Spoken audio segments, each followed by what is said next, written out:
তারকারা সব সময় মেকআপ আর গ্ল্যামার দিয়ে ঢাকা থাকেন, কিন্তু যখন একজন তারকা সমস্ত পর্দা সরিয়ে বাস্তবে নিজেকে দেখান তখন তা হয়ে ওঠে সাহসিকতার উদাহরণ।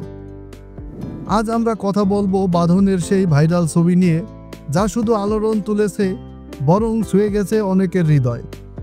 কমেন্টে অনেকে প্রশংসা করছে, আবার অনেকে করছে সমালোচনা।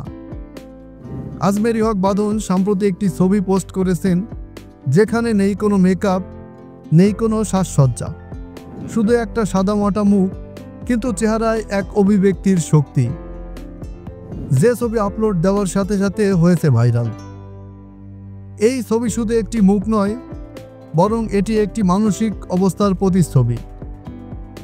ছবি পোস্ট করে ক্যাপশনে বাঁধন লিখেছেন, আমি অনেক ট্রমা বয়ে বেড়াই, পিটিএসডি কাকে বলে জানি, এটাও আমারই অংশ।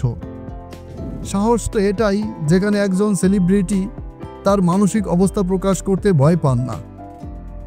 এই ছবিটি এবং তার বক্তব্য অনেকেই অনুপ্রাণিত করেছে, কারণ তার মনে কোনো সদ্যভাব নেই, বরং এটি তার আসল শক্তি এবং স্বাধীনতা হিসেবে ফুটে উঠেছে। ছবির নিচে অসংখ্য মানুষ মন্তব্য করেছেন, রিয়েল বিউটি, সাহসী এক নারী, আপনি আমাদের অনুপ্রেরণা।